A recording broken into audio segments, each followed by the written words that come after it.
ओम नमो भगवते वासुदेवाय। पुरुषोत्तम मास महात्म अध्याय 7वां। छठे अध्याय में कृष्ण जी और नारद जी अधिक मास को भगवान विष्णु के सामने लेके गए और विष्णु जी ने उनकी सारी कथा सुनाई और उनके दुखों का निवारण करने के लिए भगवान श्री कृष्ण से आग्रह किया।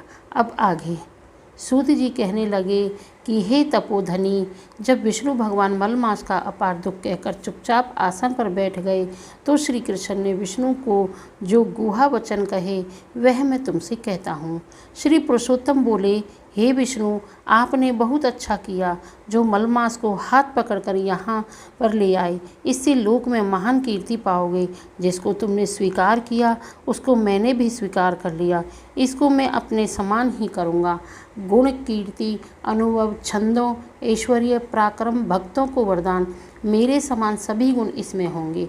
जैसे मैं लोक में प्रसिद्ध हूँ वैसे ही यह भी पुरुषोत्तम नाम से विख्यात होगा। जो गुण मुझ में है वही मैंने इसको दिए हैं। हे जनार्दन, तुम्हारी प्रसन्नता के लिए मैंने अपने सभी गुण इसको दे दिए और मैं ही इसका स्वामी हूँ।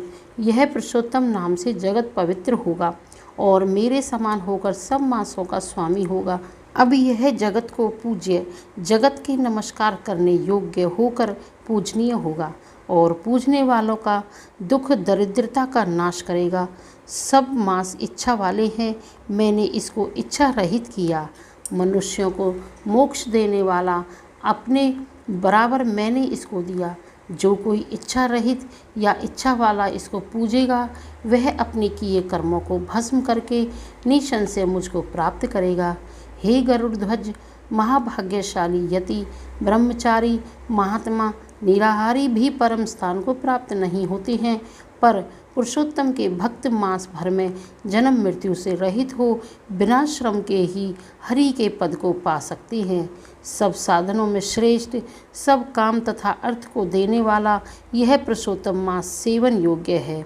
जैसे हल से बोए हुए बीज करोड़ों गुना बढ़ते हैं वैसे ही पुरुषोत्तम मास में किया हुआ पुण्य कोटि गुना बढ़ता है।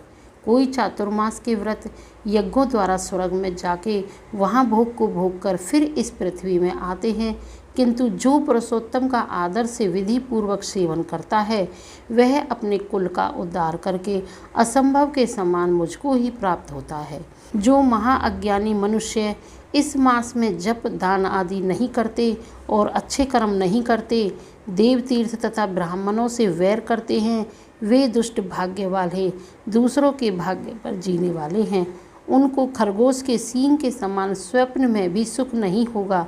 जब मूढ़ मनुष्य मेरे प्रिय मलमास का तिरस्कार करेंगे और जो धर्म का आचरण नहीं करेंगे वे सदैव नरक के गामी होंगे।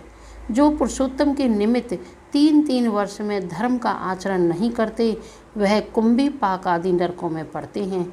जो अज्ञानी पुरुष स्त्री, पुत्र, पौत्र आदि के बंधन में फंसा रहता है वह अज्ञानी दुख रूपी दावानल में पड़ा रहता है।